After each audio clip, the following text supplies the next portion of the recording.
ನಾವು ಈಗ ಒಂದು ಸಣ್ಣ ವ್ಲಾಗ್ ಮಾಡೋಣ ಅಂತ ನಿಮ್ಮ ಉತ್ಸುಕರಾಗಿರುವ ಎಲ್ಲ ವೀಕ್ಷಕರಿಗೋಸ್ಕರ. ಕನ್ನಡ ಇಷ್ಟೆಲ್ಲ ಮಾತಾಡ್ತೇನೆ ಅಂತ ದೇವರಿಗೆ ಗೊತ್ತಿದ್ದಿತ್ತು. ಗಾಡಿ ಚಾಲು ಮಾಡಿದೆ. ಕೆಲವೊಂದು ಟಾಪಿಕ್ ಏನಿದೆ ಅಲ್ಲ, ಈ ವ್ಲಾಗಲ್ಲಿ ಕವರ್ ಮಾಡ್ತೀನಿ ನಾನು. ಉಳ್ದದೆಲ್ಲ ಅಷ್ಟಕ್ಕಷ್ಟೇ. ಲೆಟ್ಸ್ ಗೋ.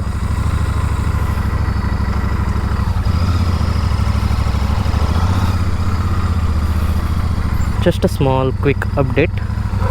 ನೀವು ಇಲ್ಲಿ ನೋಡ್ತಾ ಇರ್ಬೋದು 384.3 ಕಿಲೋಮೀಟರ್ಸ್ ಆಗಿದೆ. ಸೊ ಇದರಲ್ಲಿ ಏನಂತ ಹೇಳಿದರೆ, ಸರ್ವಿಸ್ ಇಂಟರ್ವಲ್ ಇದ್ರದ್ದು 500 ಕಿಲೋಮೀಟರ್ ಫಸ್ಟ್ ಸರ್ವಿಸ್, ಮತ್ತು ಹಾಗೆ 4 ಸರ್ವಿಸ್ ಫ್ರೀ ಸಿಗುತ್ತೆ. 4 ಸರ್ವಿಸ್ ಆಗಿದ ನಂತರ ಉಳಿದೆಲ್ಲ ಪೇಸ್ಟ್ ಸರ್ವಿಸ್ ಇಂಟರ್ವಲ್ ಹೇಳ್ತೀನಿ ನೋಡಿ. ಸರ್ವಿಸ್ ಇಂಟರ್ವಲ್ ಫಸ್ಟ್ ಇದಕ್ಕೆ 500 ಆಯಿತಾ, ಮತ್ತು ಅದಾಗಿದ ನಂತರ 5000ಗೆ ಚೆಕಪ್ ಇದೆ, ಮತ್ತು 10,000ಗೆ checkup with oil change. So oil change ಇದೇನು ಇಂಟರ್ವಲ್ಸ್ ಇರುತ್ತಲ್ಲ, ಅದು ಐದರ್ 1 ಇಯರ್ ಆರ್ ಎವ್ರಿ 10,000 ಕಿಲೋಮೀಟರ್ಸಿಗೆ ಆಗ್ತಾ ಇರುತ್ತೆ. ಪ್ರತಿ 6 ಮಂತಿಗೆ ಒಂದು ಜನರಲ್ ಚೆಕಪ್ ಮಾಡಿಸ್ತಾನೆ ಇರಬೇಕು ಈ ಗಾಡಿದು. ಇನ್ ಕೇಸ್ ಆಯಿಲ್ಲು ಆದರೆ ಅಥವಾ ಬೇರೆ ಏನೇನಾದರೂ ಸಮಸ್ಯೆ ಇದ್ದರೆ, ಸ್ಕ್ರೂಸ್ ಮತ್ತು ಅಡ್ಜಸ್ಟ್ಮೆಂಟ್ ಏನಾದರೂ ಇದ್ದರೆ ಅದನ್ನೆಲ್ಲ 6 ಮಂತ್ಸಿಗೆ ಒಂದು ಸರ್ತಿ ರೆಗ್ಯುಲರಾಗಿ ಚೆಕಪ್ ಮಾಡ್ತಾ ಇರಬೇಕು. ಸೊ ಈ ಗಾಡಿಯಲ್ಲಿ ನಾನು ಎಕ್ಸ್ಟೆಂಡೆಡ್ ವಾರಂಟಿ ತಗೊಂಡಿದ್ದೀನಿ. Extended warranty covers all the manufactural damages and ಅದಾಗಿದ್ಮೇಲೆ ನಿಮಗೆ ಏನು ಹೇಳ್ತಾರೆ, ಸಣ್ಣ ಪುಟ್ಟ ಅಂದರೆ ಮಿರರ್ಸು ಮತ್ತು ಇಂಜಿನ್ ಇದು ಆ ಥರ ಏನಾದರೂ ಡ್ಯಾಮೇಜ್ ಏನಾದರೂ ಕಂಡು ಬಂದಲ್ಲಿ ಎಕ್ಸ್ಟೆಂಡೆಡ್ ವಾರಂಟಿ ಅಪ್ಲೈ ಆಗುತ್ತೆ. ವ್ಯಾರಂಟೈರ್ ಡ್ಯಾಮೇಜು ಆ್ಯಕ್ಚುಲಿ ಕವರ್ ಆಗೋಲ್ಲ, like tyres, disc and all those things and all. But ಈಗ I hope the audio is coming clear. So coming to the topic, ಫಸ್ಟಾಗಿ ನಮ್ಮ ಗಾಡಿ ಒಟ್ಟಿಗೆ ಎಕ್ಸ್ಪೀರಿಯನ್ಸ್ ಏನಂತ. ಗಾಡಿ ಒಟ್ಟಿಗೆ ಎಕ್ಸ್ಪೀರಿಯನ್ಸ್ ಚೆನ್ನಾಗಿತ್ತು. It's pretty much awesome till now. ಏನೂ ಹ್ಯಾಸಲ್ ಇಲ್ಲ, ಏನೂ ತೊಂದರೆ ಇಲ್ಲ. S, that's 100% true. ಎಕ್ಸ್ಪೀರಿಯನ್ಸ್ ಮಟ್ಟಿಗೆ ಅಂದರೆ ನಮಗಿದು ಕ್ರೂಸರ್ ಆಗಿದ್ದರಿಂದ it's very extremely comfortable. Plus one thing is that the reliability of this engine. ನೀವು ಈಗ ನಾನು ಶಾರ್ಟ್ಸಲ್ಲಿದ್ದೀನಿ, ಶಾರ್ಟ್ಸ್ ಬಿಟ್ಟು ನಾನು ಈಗ ನಾನು ಪ್ಯಾಂಟಲ್ಲಿದ್ದೀನಿ. ನಾನು ಏನು ಮಾತಾಡ್ತಿದ್ದೀನಿ, ಅಯ್ಯೋ ಓಕೆ, ನಾನು ಪ್ಯಾಂಟಲ್ಲಿದ್ದೀನಿ. But even in normal daily instances I go on ಶಾರ್ಟ್ಸಲ್ಲಿದ್ದು ಸಹ ಲೈಕ್ ನನಗೆ ಮೇಜರ್ ಏನಷ್ಟು ಹೀಟಿಂಗ್ ಇಶ್ಯೂಸ್ ಕಂಡು ಬರಲ್ಲ. Major in the sense major heating ಇದೆ, ಇಲ್ಲ ಅಂತ ಅಲ್ಲ. Then comfort wise it's good for ಏನು ಹೇಳ್ತಾರೆ, ಓನ್ಲಿ ಫಾರ್ ರೈಡರ್. ಪಿಲಿಯನ್ ಇದು ಸ್ವಲ್ಪ ಸೀಟ್ ಏನಿದೆ ಸಪೂರಾಗಿ, ಮತ್ತು ಸಸ್ಪೆನ್ಷನಿಂದ ತುಂಬ ಸ್ಟಿಫ್ ಆಗಿದೆ. So at the same time let's come to the second point ಅಂತ ಹೇಳಿದರೆ, ನನಗೆ ಈ ಇಂಜಿನ್ ಇದು ಫೀಡ್ಬ್ಯಾಕ್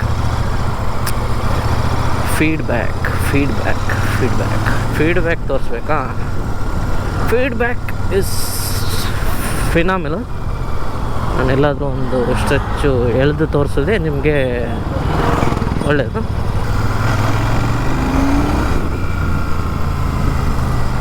ಎಳೆಯೋದು ನೋಡಿ, ಲೈಕ್ ಕೊಟ್ಟರೆ ಆನ್ ದ ಫೀಲ್ ಥ್ರಾಟಲಲ್ಲೇ ನಿಮಗೆ ಲೈಕ್ ಆ ಗ್ರಂಟ್ ಇದೆ. This is actually not the pull which I was expecting to talk with you guys. ये मुंह से सुपारी निकाल के बात कर रहे बाबा, इसके मुंह में पैदाशी सुपारी है. ಟ್ರಾಫಿಕ್ ತುಂಬಾ ಇದೆ, ಫುಲ್ ಅಂತೂ ಭಾರಿ ಕಷ್ಟ. ಇವೆ ಅಲ್ಲಿ ತೋರಿಸೋಣ ಬೇಕಾದರೆ.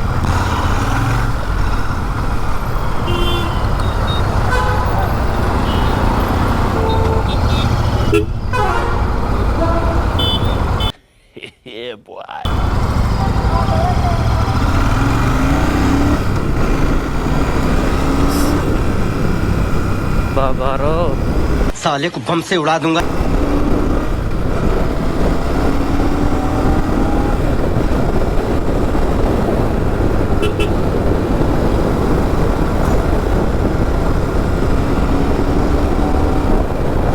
ಒಳ್ಳೆ ಏರೋಪ್ಲೇನ್ ಟೇಕ್ ಆಫ್ ಆದಾಗ ಆಗ್ತದೆ. ನೀವು ಕೊಡ್ತಾ ಇದ್ರೆ ಕೊಡ್ತಾನೇ ಇರೋಣ ಅಂತ ಆ ಟೈಪ್ ಫೀಲು.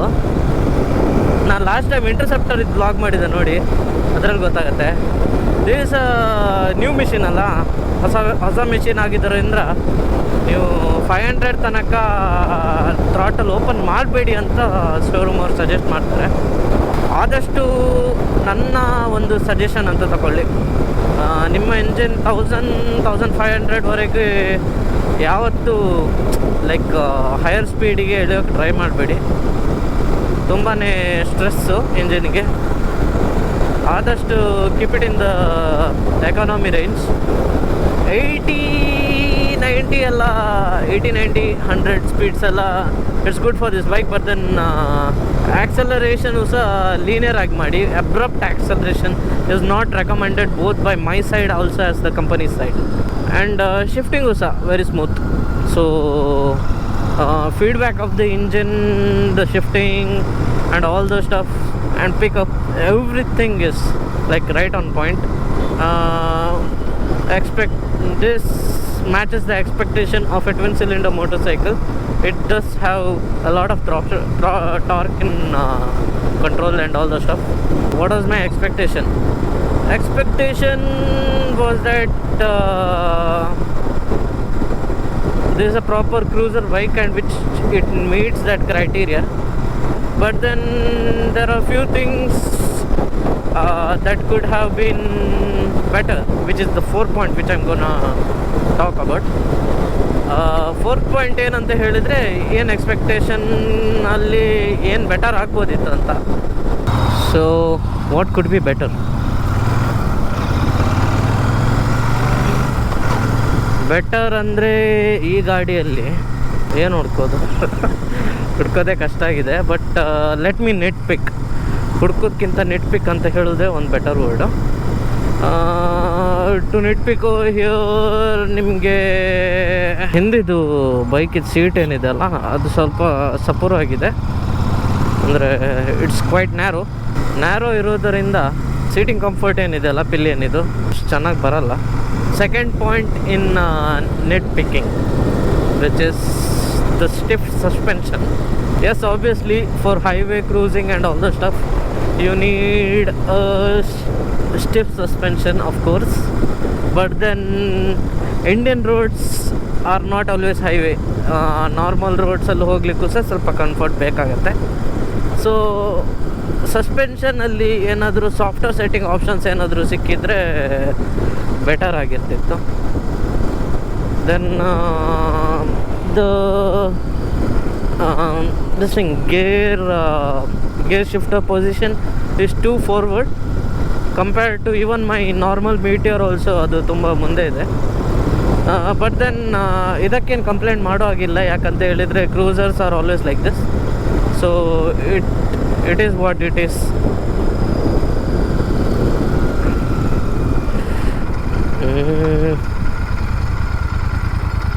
ನಿಲ್ಲಿಸ್ಬಿಟ್ಟು ತೋರ್ಸೋಣ ಅನ್ಸುತ್ತೆ ಗಾಡಿನ.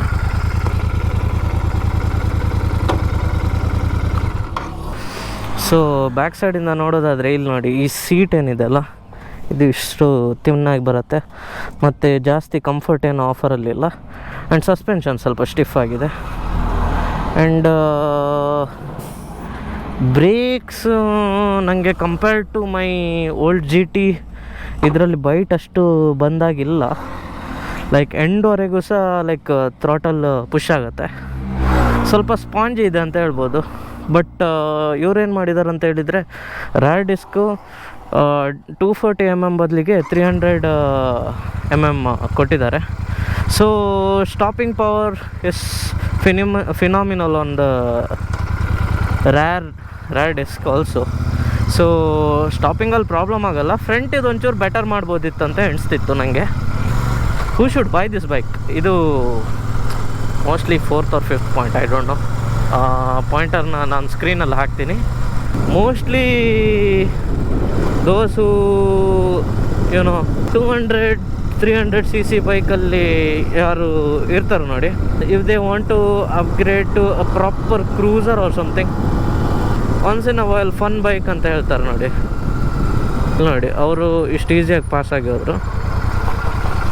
ನನಗೆ ಇಡೀ ಬಾಡಿ ಎಲ್ಲ ಬೌನ್ಸ್ ಆಗ್ತಿದೆ ಇಲ್ಲಿ.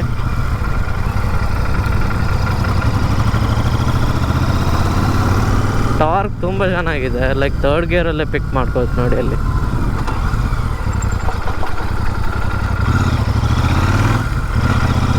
ಯಾರು ಬೈ ಮಾಡಬೇಕಂತ ಹೇಳಿದರೆ, those who want a relaxed riding position in the bike, those who want to enjoy the highway riding a lot, and on mountains where there are a lot of twisties, where you want to go to like just enjoy. Price point ಬಂದಾಗ 4.6 lakhs compared to GT and Interceptor, ನಿಮಗಿದು quite heavy ಅಂತ ಎಣಿಸ್ಬೋದು pricing. But then ಇದರ chassis ಮತ್ತು build quality compared to that, ಅದರಲ್ಲಿ ಇದು definitely ಅದನ್ನು beet ಮಾಡುತ್ತೆ. ಮತ್ತು ನಿಮಗೆ ಎಕ್ಸ್ಟ್ರಾ ಆಗಿ ಏನು ಹೇಳ್ತಾರೆ, ಇಲ್ಲಿ ಟ್ರಿಪ್ಪರ್ ಪವರ್ ಏನು ಸಿಗುತ್ತೆ ನೋಡಿ. It shows time as well as turn by turn indication and all the stuff. So ನಿಮಗೆ ಟ್ರಾವೆಲಿಂಗ್ ಮಾಡುವಾಗ ಅದೊಂದು ಯೂಸ್ಫುಲ್ ಅಂತ ಎಣಿಸ್ಬೋದು. ಅಟಿಲ್ ನಾನು ಎಕ್ಸ್ಪೀರಿಯನ್ಸ್ ಮಾಡಿದ ಪ್ರಕಾರ ಟ್ರಿಪ್ಪರ್ ನ್ಯಾವಿಗೇಷನ್ ನನಗೇನು ಅಷ್ಟು ಯೂಸ್ ಆಗಲಿಲ್ಲ. I prefer the mobile mount instead. But then aesthetics ಏನಿದೆ ಅಲ್ಲ ಬೈಕಿದು, ಅದು ಇದರಲ್ಲಿ ಇಂಪ್ರೂವ್ ಆಗುತ್ತೆ. So last point is that why did I buy this bike. See, I will tell you one thing. I am more into a motorcycle which is quite heavy and has a lot of torque on offer. So accessible money ರೇಂಜಲ್ಲಿ ನನಗೆ, ನಾನು bike choice ಮಾಡೋ ಟೈಮಲ್ಲಿ ನನಗೆ ಇದ್ದದ್ದು continental GT ಮತ್ತು interceptor. And at the same time ಇದು ಸಹ ರಿಲೀಸ್ ಆಯಿತು ಮಾರ್ಕೆಟಲ್ಲಿ, saying that this cost a little bit more, but then the same engine is being offered on this bike as well. ನನ್ನ ಅಪ್ಪನ ಹತ್ರ ಏನು ಹೇಳ್ತಾರೆ, Meteor 350 ಇತ್ತು already, and I like the riding position, but the one thing which it lacked was power.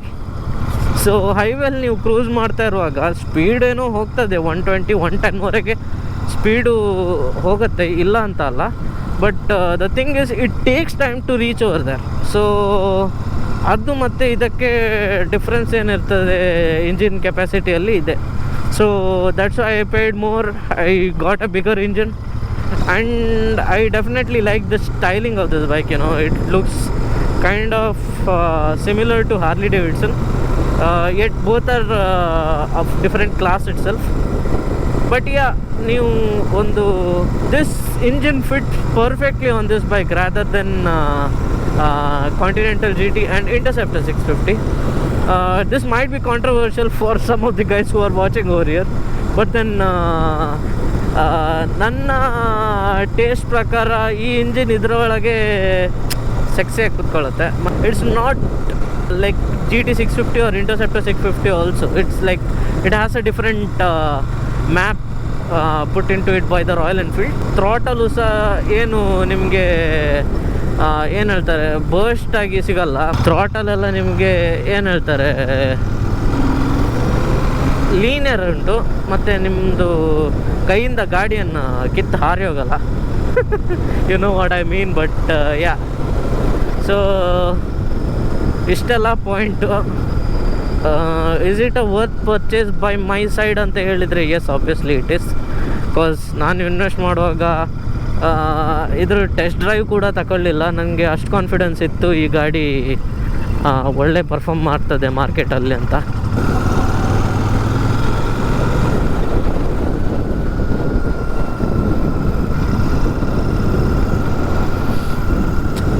ಸ್ವಲ್ಪ evening vlog ಮಾಡೋಣ ಅಂತ ಒಂದು ಖುಷಿ ಇತ್ತು. So yeah, I hope you guys like my content today. Informative ಆಗ್ತಾ ಇರ್ಬೋದು ಅಂತ ಎಣಿಸಿದ್ದೇನೆ. ನೆಕ್ಸ್ಟ್ ಪ್ರೊಬ್ಯಾಬ್ಲಿ ನಾನು ಫಸ್ಟ್ ಸರ್ವಿಸಿದೇನು ವ್ಲಾಗ್ ಇದೆ ಅಲ್ಲ ಅದನ್ನೊಂದು ಹಾಕೊಳ್ತೀನಿ. ಅದು ಬಿಟ್ಟು ಒಂದು ಲಾಸ್ಟ್ ಪಾಯಿಂಟ್ ಹೇಳೋದಿತ್ತು. ಟರ್ನಿಂಗ್ ರೇಡಿಯಸ್ ಒಂಚೂರು ಸ್ಲೈಟಾಗಿ ಕಡಿಮೆ ಇದೆ ನೋಡಿ, ಇಷ್ಟೇ. ನಿಮಗೆ ಬಿಡ್ತಾ ಇರುವಾಗ ಗೊತ್ತಾಗತ್ತೆ.